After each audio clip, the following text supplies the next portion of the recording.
In the previous video, we looked at developing a 2-column website, and what we're going to do now is just have a look at how you could potentially develop that further, so that your website will go from a single-page website into a multi-page website, and how it could potentially very quickly become a website that you could use for publishing on the web.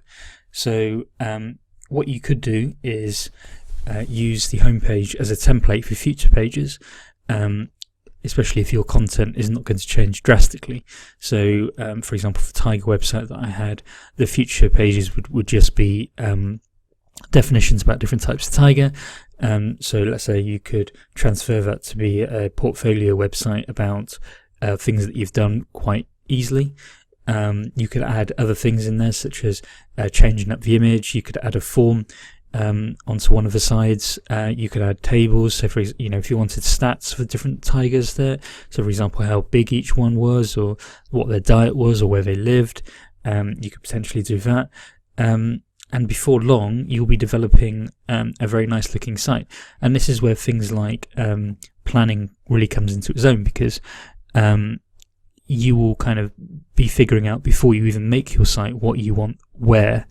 So if you know that you want images in certain places, then you'll know to be able to budget for that when you're creating your CSS in the first place. So I've started to pad my website out.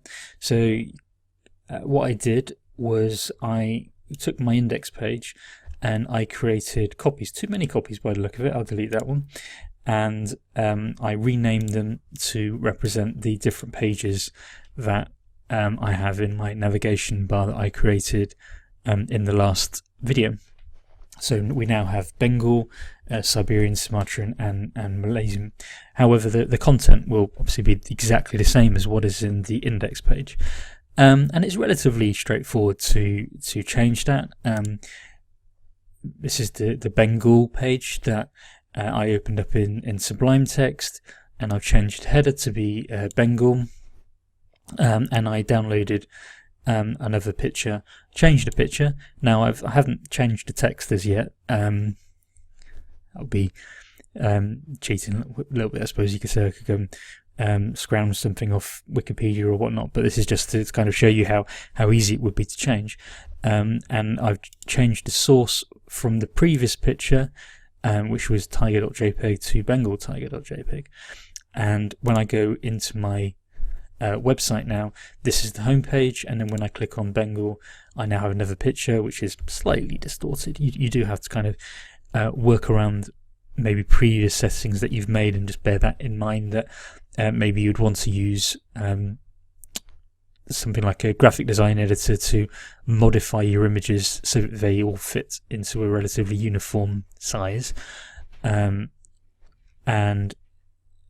yeah, I haven't changed these ones as yet, but you can see how quickly you could develop a site that you could potentially use later on.